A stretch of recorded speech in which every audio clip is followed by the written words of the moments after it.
Hi students, நம்ம இப்போ பார்க்கக்கூடிய இந்த கொஸ்டின் மோஷன் இன் ஸ்ட்ரெயிட் லைன் அப்படின்றதுல ஈக்குவேஷன்ஸ் ஆஃப் மோஷனில் இருக்கக்கூடிய 3 ஈக்குவேஷன்ஸையும் பயன்படுத்துகிற மாதிரி இருக்கக்கூடிய ஒரு வெர்டிக்கல் மோஷன் ரிலவெண்ட்டாக இருக்கக்கூடிய சில கொஸ்டின்ஸ்பா. ஸோ அதில் a ball which is thrown vertically upwards reaches the roof of house 100 meter high. So இங்கே நம்மளுக்கு ஒரு அதாவது டோட்டல் டிஸ்டன்ஸ் ஹைட் அப்படின்றத நம்மளுக்கு இங்கே கொடுத்துட்டாங்க சரிங்களா. At the moment this ball is thrown vertically upward, another ball is dropped from the rest vertically downwards from the roof of the house. இப்போ இந்த பிக்சரை பாருங்களேன். இந்த பில்டிங் அப்படின்றது ஒரு 100 மீட்டர் ஹைட். இதோடைய ஹைட்டு இதோடைய மொத்த டிஸ்பிளேஸ்மெண்ட் அப்படின்னு கூட எடுத்துக்கணும். எவ்வளவு இங்கே 100 மீட்டர் சரிங்களா. இதோடைய ஹைட் மொத்தம் 100 மீட்டர். ஸோ இந்த பில்டிங்கோடைய கீழே இருக்கக்கூடிய இந்த பால் ஏ அப்படின்னு எடுத்துக்கிடுவோம். டைரக்ஷனில் நம்ம என்ன செய்கிறோம், வெர்டிக்கலி த்ரோன் அப்வர்ட்ஸ், மேலே நோக்கி என்ன செய்கிறோம், தூக்கி எறிகிறாங்க. ஸோ அப்போ மேலே நோக்கி தூக்கி எறியும் போது இதுக்கு இனிஷியல் வெலாசிட்டி இருக்கும். இதை கண்டுபிடிக்கணும். ஸோ அப்படி மேலே நோக்கி த்ரோ பண்ணும்போது இது மேலே நோக்கி போகுது பார்த்தீங்களா. So at the same time மேலேருந்து ஃப்ரீலி ட்ராப்டு, மேலேருந்து என்ன செய்கிறாங்க, பி அப்படின்ற ஒரு பாலை ஃப்ரீலி ட்ராப் பண்ணுறாங்க.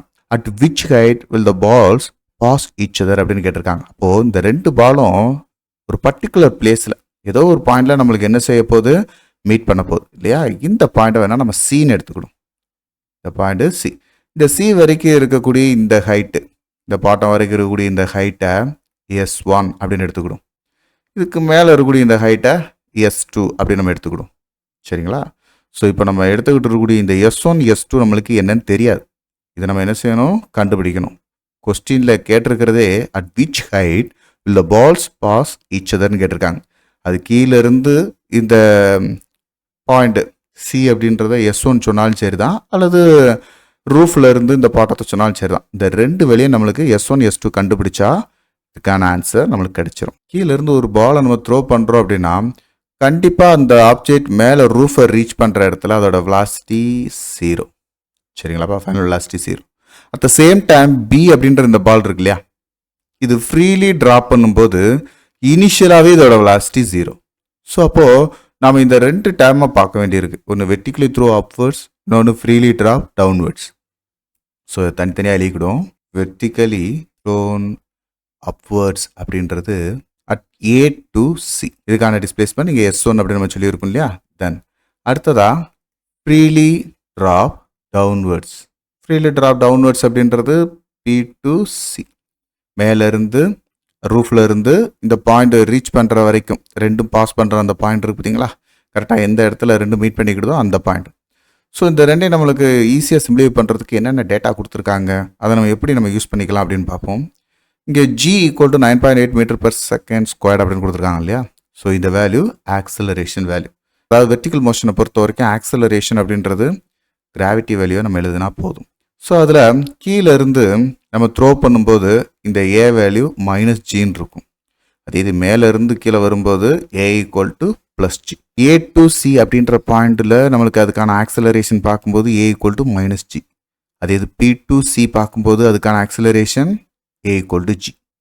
தென் டிஸ்பிளேஸ்மெண்ட் ஃபார்முலா நம்ம எதை யூஸ் பண்ண போகிறோம், S = ut + ½ at². இந்த ஜென்ரலான ஈக்குவேஷன்ஸ் ஆஃப் மோஷனில் இருக்கக்கூடிய செகண்ட் ஈக்குவேஷனில் நம்மளுக்கு ஃபஸ்ட்டு A to C அப்படின்னு பார்க்குறோம்னா இந்த டிஸ்பிளேஸ்மெண்ட் S1க்கு இனிஷியல் வெலாசிட்டி U தெரியாது, கண்டுபிடிக்கணும். T time period.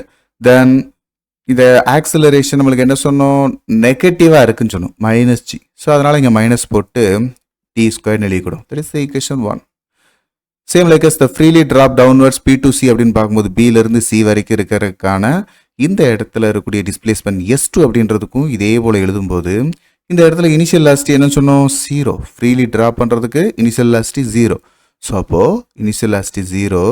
ஸோ இந்த டேர்ம் 0ன்றனால கிராவிட்டி வேல்யூ நம்மளுக்கு பாசிட்டிவில் தான் இருக்கும். ஏன்னா மேலேருந்து டவுன்வர்ட் டைரக்ஷனில் வர்றதுனால G வேல்யூ பாசிட்டிவ். ஸோ ½ அப்படின்னு நம்மளுக்கு கிடைக்கும். So this is equation 2. So இதை வச்சு நம்ம ஈக்குவேஷனில் டோட்டல் டிஸ்பிளேஸ்மெண்ட் S1 + S2 அப்படின்றது நமக்கு தெரியும். டோட்டல் ஹைட் எவ்வளோப்பா, 100 மீட்டர். ஸோ இந்த ஈக்குவேஷன் எழுதிங்க, ut - ½ gt² அப்படின்னு பார்க்கும்போது இந்த ரெண்டு டேர்மும் கேன்சல் ஆகிடும். மைனஸ் டேர்மும் ப்ளஸ் டேர்மும் கேன்சல் ஆயிடுச்சு. ஸோ இப்போது டோட்டல் டிஸ்பிளேஸ்மெண்ட் எவ்வளோ சொன்னீங்க நீங்கள், 100 மீட்டர். எஸ் எவ்வளவு, 100. ஸோ இந்த வேல்யூவை ஞாபகத்தில் வச்சுக்கிட்டு இப்போ யூ வேல்யூவை கண்டுபிடிக்கலாம். இனிஷியலாக நம்ம ப்ரொஜெக்ட் பண்ண பார்த்தீங்களா, இந்த vertically thrown upward direction. So அந்த யூ வேல்யூவும் கண்டுபிடிக்கலாம். அந்த யூ வேல்யூ கண்டுபிடிச்சிட்டா டி வேல்யூ ஈஸியாக கண்டுபிடிச்சிடலாம். ஃபர்ஸ்ட் நம்ம வெர்டிகலி த்ரோன் அப்வர்ட்ஸ் அப்படின்னு பார்ப்போமா. த்ரோன் அப்வர்ட்ஸ் அப்படின்றது A to C. இந்த A to C அப்படின்ற இந்த கண்டிஷனில் equations of motion third equation VC = U squared plus 2AS அப்படின்னு ஒரு ஃபார்முலா படிச்சோம்லப்பா. அதில் V அப்படின்ற இந்த ஃபைனல் வெலாசிட்டி என்னன்னு சொன்னோம், 0. சரிங்களா. ஏன் த்ரோன் பண்ணும்போது கீழே நம்ம இனிஷியலாக வெலாசிட்டி கொடுப்போம், ஆனால் ஃபைனலாக மேலே ரூஃப் ரீச் பண்ணும்போது ஃபைனல் வெலாசிட்டி 0. அதனால் தென் இனிஷியல் வெலாசிட்டி இங்கே நம்ம கண்டுபிடிக்க போகிறோம். இதுதான் என்னன்னு தெரியல. தென் ஆக்சலரேஷன் என்னவா இருக்கும், -G சொல்லி இருக்கும். எஸ் அப்படின்றது 100 மீட்டர் ரீச் பண்ணும்போது அதோட ஃபைனல் வெலாசிட்டி 0. சரிங்களா. ஸோ இதை இந்த ஈக்குவேஷனில் சப்ஸ்டிட் பண்ணோம் அப்படின்னா 0 = U squared -2G 100. இந்த எஸ் இருக்க வேண்டிய இடத்துல 100 சப்ஸ்டிட் பண்ணியிருக்கேன். ஸோ இப்போ U squared அப்படின்றதுக்கான வேல்யூ இந்த மைனஸ் டேம் இந்த சைடு கொண்டு வாங்களேன், 200Gன்னு இருக்கும். அல்லது இதை U = பார்க்கும்போது √200G அல்லது 10√2G அப்படின்னு நம்மளுக்கு இந்த டேம் கிடைக்கும். ஸோ இது என்னது, யூவோட வேல்யூ மறந்துடக்கூடாது. இதை நம்ம எங்கே யூஸ் பண்ண போகிறோம் அப்படின்னா ஃபைனலாக நம்ம UT = 100 அப்படின்னு நம்ம ஒரு டிஸ்டன்ஸ் பார்த்தோம் இல்லையா. ஸோ இந்த யூவோட வேல்யூ இங்கே சப்ஸ்டிட் பண்ணுங்களேன். இந்த இடத்துல யூவோட வேல்யூ சப்ஸ்டிட் பண்ணோம்னா 10√2G T = 100. ஸோ இதை வச்சு நம்ம டைம் பீரியட் ஈஸியாக கண்டுபிடிக்கலாம். டைம் பீரியட் அப்படின்றது 100 / 10√2G. இந்த 10 100 நம்ம ஸ்ட்ரைக் பண்ணும்போது 10/√2G அப்படின்றது நம்மளுக்கு டைம் கிடைக்கும். சரிங்களா. ஸோ இதை வச்சு நம்ம என்ன செய்ய முடியும், இப்போ நம்ம ஃப்ரீலி ஃபால் பண்ணும்போது இந்த இடத்துல இருக்கக்கூடிய டிஸ்பிளேஸ்மெண்ட் S2 கண்டுபிடிக்கிற ஃபார்முலா நம்ம ஏற்கனவே எழுதி வச்சது தான். Freely drop downwards P to C அப்படின்னு பார்க்கும்போது இந்த டிஸ்பிளேஸ்மெண்ட் S2 = ½ GT² போட்டோம். ஏன்னா இதோட இனிஷியல் வெலாசிட்டி ட்ராப் பண்ணும்போது 0 அப்படின்றனால ஈக்குவேஷன் ஆஃப் மோஷன் செகண்ட் ஈக்குவேஷனை நம்ம எப்படி சிம்பிளிஃபை பண்ணி எழுதலாம் இல்லையா. ஸோ இந்த இடத்துல D² வேல்யூ சப்ஸ்டிட் பண்ணலாமா. D² வேல்யூ சப்ஸ்டிட் பண்ணும்போது ½ G வேல்யூ இன்ட்டு 10² அப்படின்றத 100னே போட்டுருவோம். அதேமாரி √2G அப்படின்றத 2Gன்னு எழுதிக்கலாம். ஏன் அப்படின்னு பாருங்க, T² ஸ்கொயர் பண்ணியிருக்கேன், இந்த டேமை ஸ்கொயர் பண்ணியிருக்கேன். சரிங்களா. ஸோ இப்போ நம்ம பார்த்த இந்த வேல்யூவை ஜியை நம்ம ஸ்ட்ரைக் பண்ணிடலாம். இந்த G வேல்யூவை சப்ஸ்டிட் பண்ணாமலே நம்ம சிம்பிளிஃபை பண்ணியாச்சு. ஸோ இனிமேல் நம்மளுக்கு 100 / 4 அப்படின்றது ஈஸியாக சொல்ல முடியும், 25 மீட்டர். ஸோ அப்போ S2 அப்படின்றத நம்ம இங்கே சொல்லியாச்சு. S2 அப்படின்றது எவ்வளோப்பா, இங்கே 25 மீட்டர். S2 25 மீட்டர்னு கண்டுபிடிச்சாச்சு. அப்போது S1 என்னவா இருக்கும், டோட்டல் டிஸ்பிளேஸ்மெண்ட் எஸ்ல இருந்து S2 கழிச்சிடலாமா. அப்போ S1 எப்படி கண்டுபிடிக்க முடியும், S - S2. அப்போ 100 மீட்டர்ல இருந்து 25 மீட்டரை கழிச்சிட்டோம் அப்படின்னா ரிமைனிங் இருக்கக்கூடிய இந்த 75 மீட்டர் அப்படின்றது தான் இந்த இடத்துல இருக்கக்கூடிய டிஸ்டன்ஸ். பில்டிங்கோட பாட்டம்ல இருந்து இந்த பால் மீட் பண்ணக்கூடிய இந்த பாயிண்ட் அப்படின்றது 75 மீட்டர், அல்லது ரூஃப்ல இருந்து இந்த பால் மீட் பண்ணக்கூடிய பாயிண்ட் அப்படின்னு சொல்லணும்னா 25 மீட்டர். சரிங்களாப்பா. இந்த வீடியோ உங்க எல்லாருக்கும் பயனுள்ளதாக இருக்கும்னு நான் நம்புறேன்.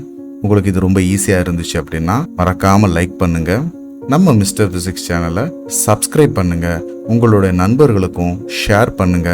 நம்மளுடைய தொடர்ந்து எல்லா வீடியோக்களும் உங்களுக்கு வரணும் அப்படின்னா நம்ம நோட்டிஃபிகேஷனில் ஆல் அப்படின்ற ஆப்ஷனோட கிளிக் பண்ணுங்க. தேங்க்யூ.